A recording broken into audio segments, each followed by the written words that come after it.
Kilala ang Pangasinan na isa sa summer capital ng Pilipinas. Dahil bukod sa malamig na klima, punong-puno din ito ng magagandang tanawin.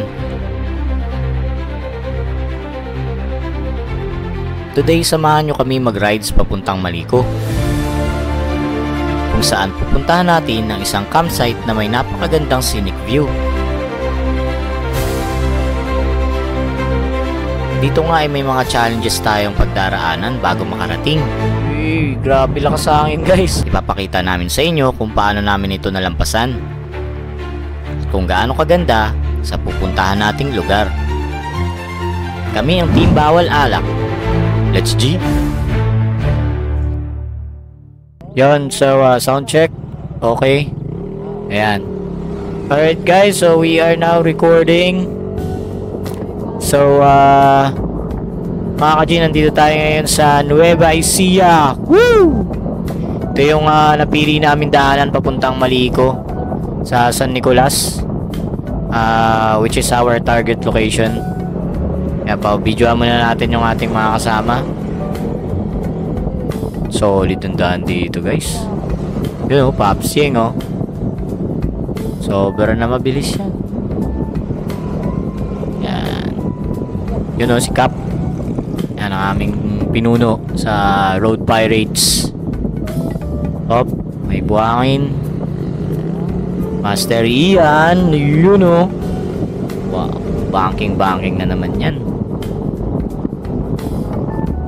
Yun. Alright.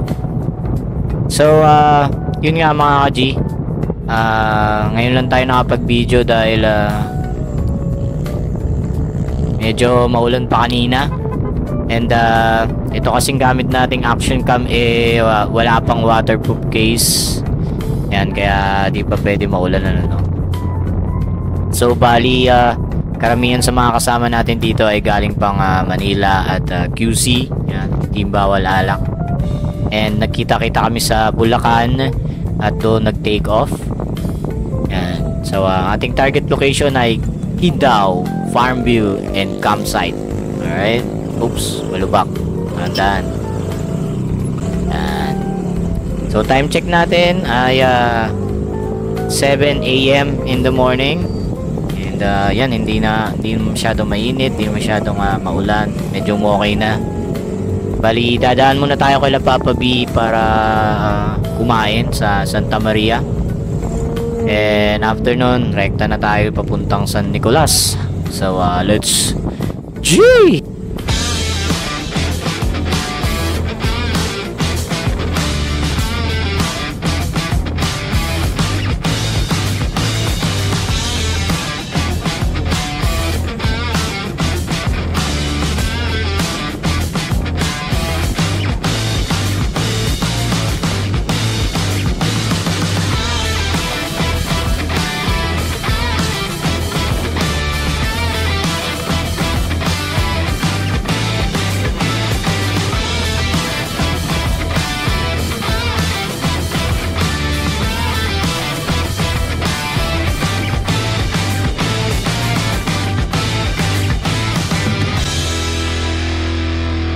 So, ayun guys, dito tayo lumiko sa Talavera Bypass Road galing ng Maharlika Highway. And as you can see, yan, diretso pa rin ang daan natin dito.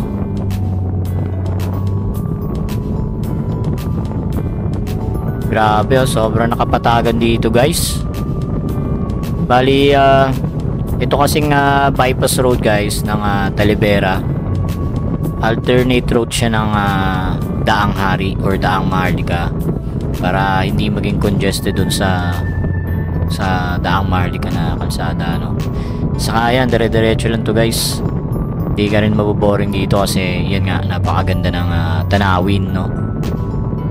Wait, teka, medyo maambon na ulit guys. Need natin i-stop muna guys, mamaya na ulit guys. Yan, so saan na tayo? Yan, nandito na tayo sa Science City of Muñoz na guys. And kanina nga pinatay muna natin ang action cam dahil medyo umulan.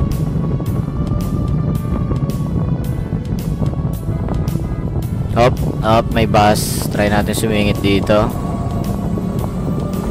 Uy. Tingikit mayroon pang ano. Lupa.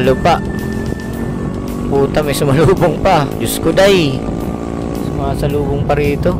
O yan. Sige, Stong, pasok. Uy, grabe, taas.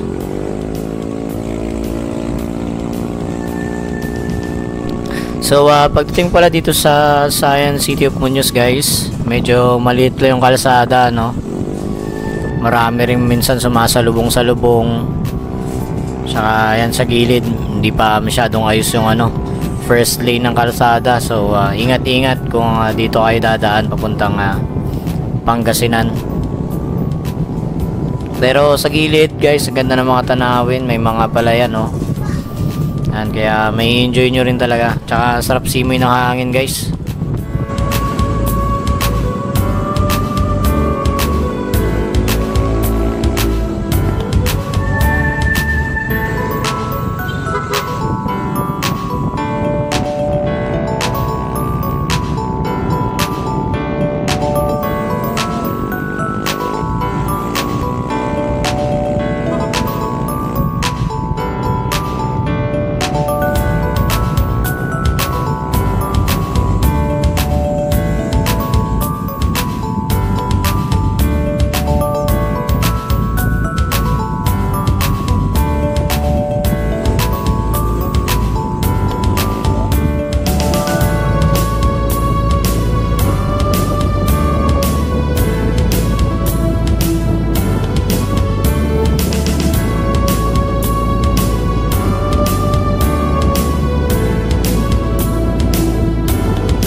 After nga ng mahabang biyahe natin, guys, ay nakarating na tayo kula Papa B.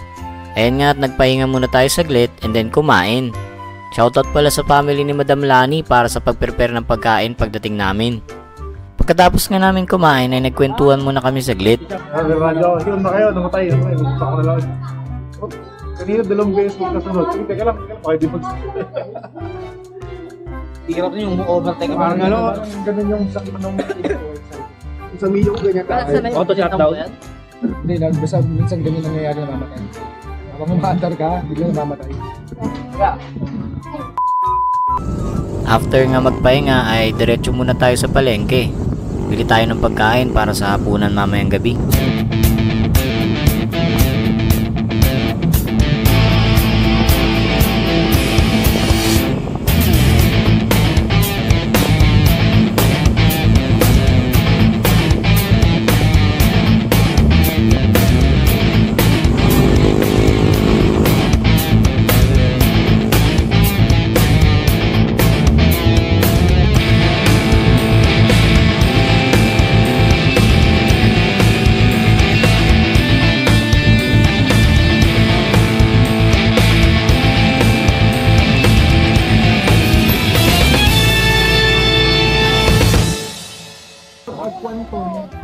Sabi sa amin ng mga lokal ay masyado daw mahangin sa Maliko. Kaya baka mahirapan daw kami magluto sa taas. Diba 25 kalahati? Kaya mga binili namin pagkain dito ay mga piling ulam lang na madaling lutuin.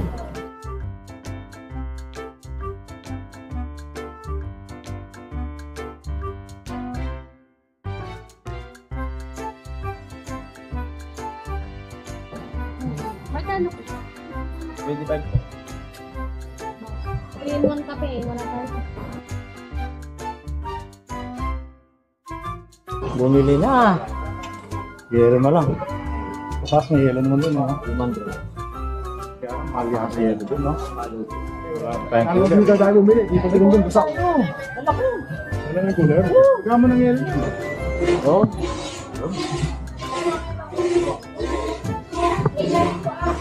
2 hours later. So ayun guys, nakapamili na tayo ng ating pagkain para mamayang gabi.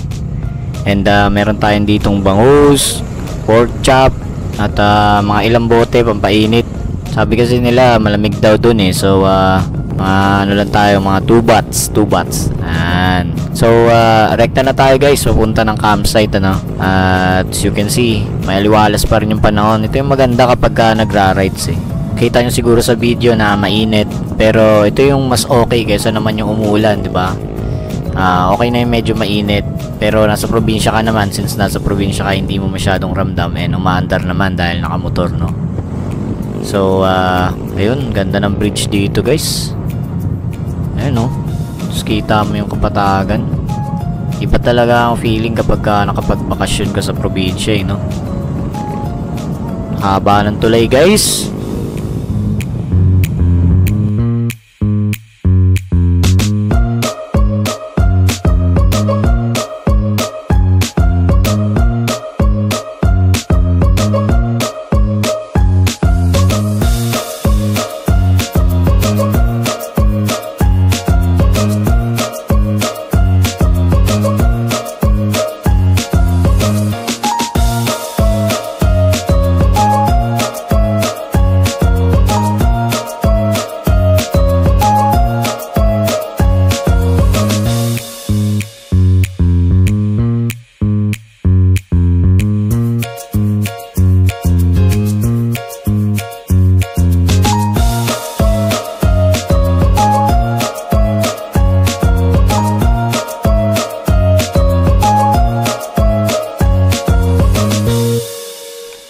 Ito na guys, start na tayo ng pag-akyat ng Maliko. Let's G!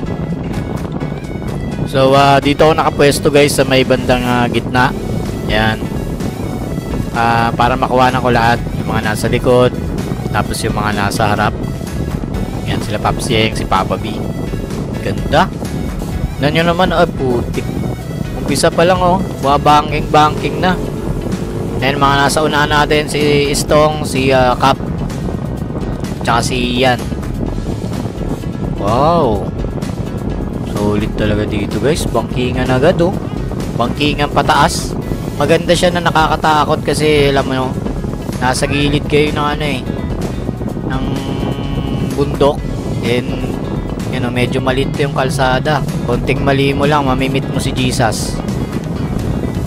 Wow, wow. Grabe ganda guys.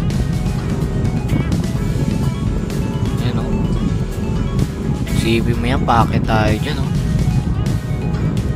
Wow.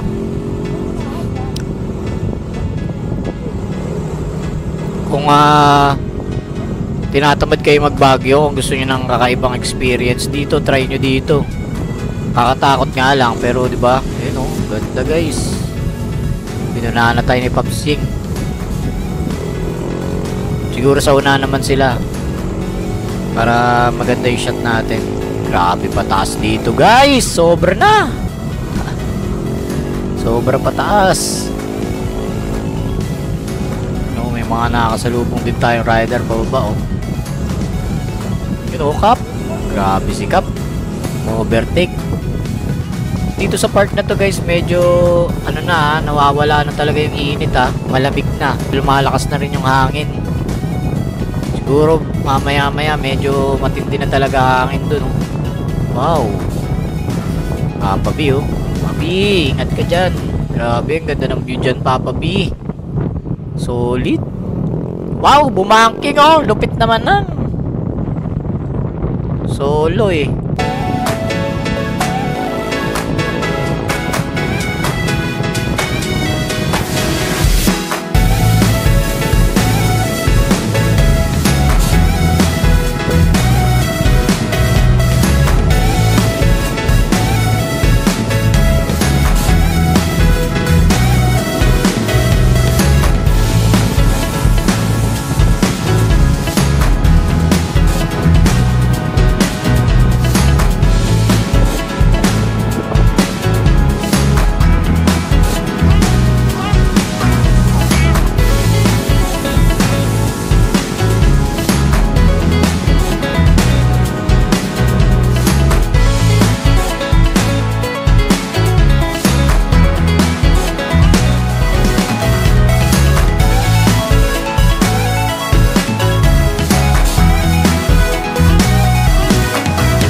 Ayun guys, what's up? Dito pa rin tayo guys. After ng mataas na takbo natin kanina, ngayon ay pababa naman tayo. Malapit na tayo guys sa campsite ano. And yan, pababa tayo. Meron tayong sinusundang truck dito. And yan, as you can see sobrang ganda talaga ng view guys. I hope mapuntahan nyo guys. And sana magustuhan nyo tong content namin. Share tayo guys. And follow na rin sa channel namin. You know, grabe ganda. Ito yung ano guys, yung feeling mo na kapag andito ka, parang nakakalimutan mo lahat ng problema mo sa Manila. Yung sa work mo, dahil nga sa ganda ng view. Grabe. Kita nyo ba yung mga bangin na yan na walang harang? Ako po, pag nagkamali ka talaga dyan, diretso ka kay San Pedro talaga. So itong truck na to guys, kanina pa namin sinusundan, di kami makasingit. And I hope pasingitin kami ni kuya dito. Tsaka dito sa part na to guys, medyo malamig na siya. Pag research ko dito guys, maabot yung lamig dito ng mga 19 Celsius. So parang Baguio na rin talaga siya. Yun grabe. Solid guys. Solid din ng truck. Kita mo ba yung bangin na yan? Pagkanan mo dyan, diretso ka na. Yan mga yan, hindi pa naayos. Sigurado delikado magbiyahe dito guys. Huwag kayo babiyahe dito ng gabi. Grabe dito. Kasi okay lang kahit na mabagal takbo mo. Huwag ka lang malaglag talaga dyan Mahirap kasi dito guys pag nagbiyahe kayo ng gabi. Uy yan na, pinalusot tayo guys. Dire-diretso na tayo dito. Let's grow. Let's go.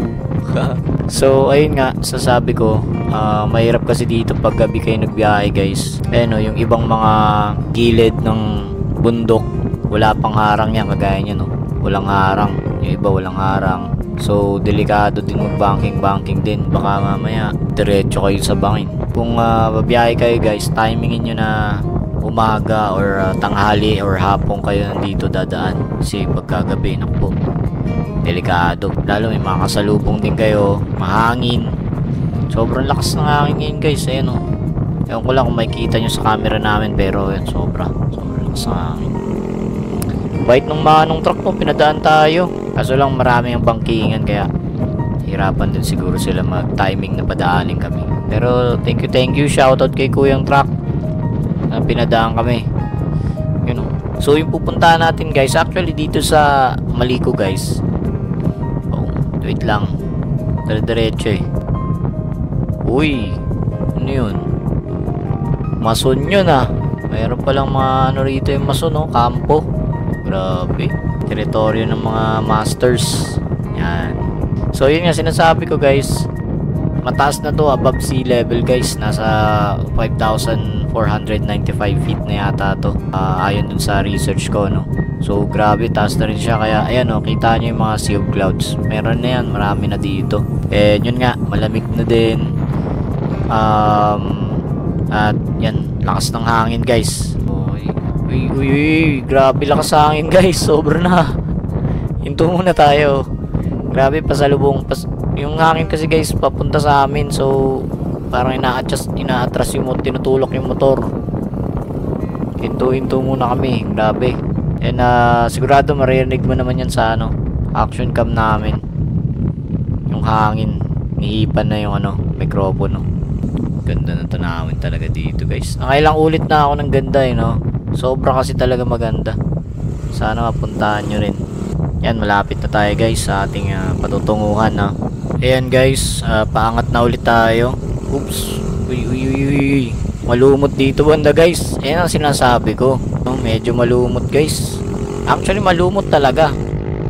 Ayan sinasabi ko. May maliit na falls dun sa gilid Ayan ang sinasabi ko, pag gabi kayong bumiyahe, ingat kayo. Dami ng dito guys. Ganda ng tanawin talaga. So save muna namin yung battery guys. Mamaya pakita ko sa inyo yung camping site. So dumating na nga kami sa may camping site. And meron ngang pababang daan dito. Pagdating sa baba ay tanaw muna agad ang magagandang puno. Nagbayad muna kami ng entrance na 200 kasama na ang tent pitching dyan. Naglakad-lakad at nag-video muna at nagtayo ng aming tent.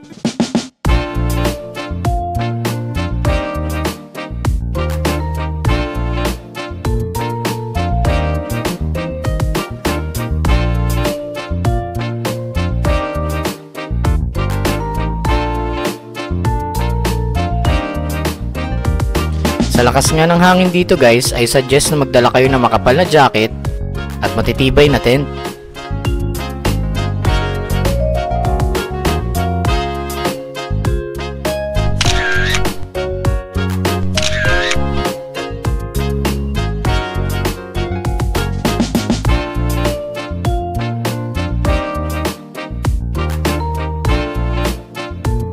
Sulit na sulit talaga ang punto nyo dito guys dahil may enjoy nyo ang lamig at scenic view sa campsite.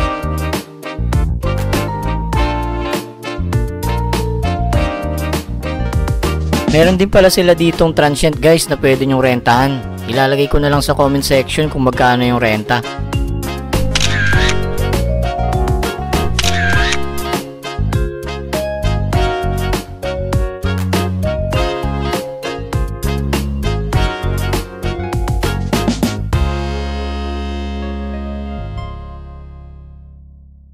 So ayun guys, pauwi na tayo guys, and kung umabot ka sa video na to, salamat sa panonood. And please share and subscribe sa channel namin para ma-inspire pa kami gumawa ng mga gantong kagagandang video, ano. Ganda ng fog dun, oh. Ganda, no, ma-fog, sobrang ma-fog na, oh. So ganito yung view guys dito kapag umaga, no. Alas 8 pa lang na umaga dito, take off namin pababa. And yun, oh, kita mo yung mga fog dun sa bundok. Wow. Grabe, no? Yun, may ginagawa pang kalsada. Ingat-ingat. Grabe, ganda ng scenery dito, guys. Doon tayo galing, guys. So, sa kabila, oh. Nag-U tayo, nag-U-turn. Sarap mag-rides, no? Yun, si Cap. Nunahan tayo ni Cap. Ganda ng view, guys. Wow. Solid. So, again, guys, hanggang dito na lang. And thank you so much. Bye-bye.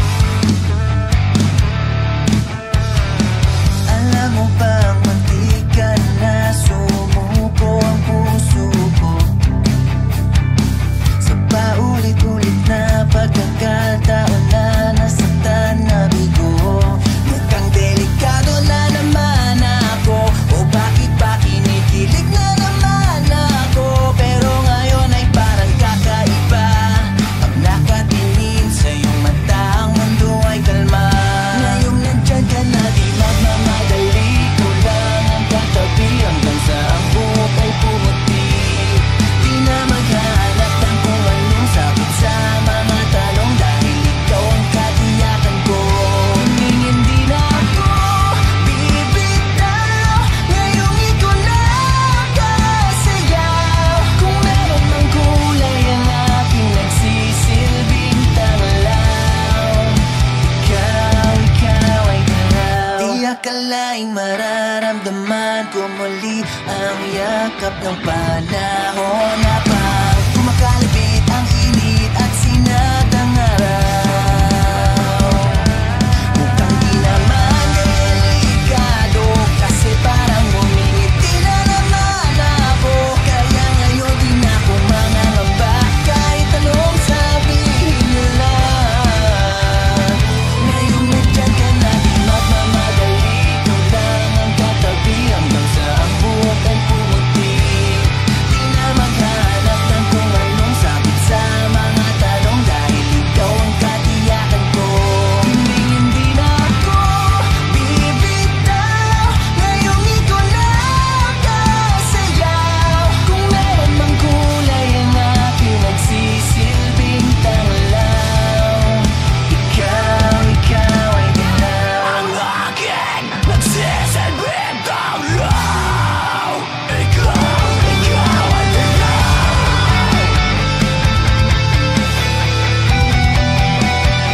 Ngayong nandyan ka na, di magmamadali, ikaw lang ang katabi hanggang sa ang buhok ay pumuti. Di na maghanap ng kung anong sagot sa mga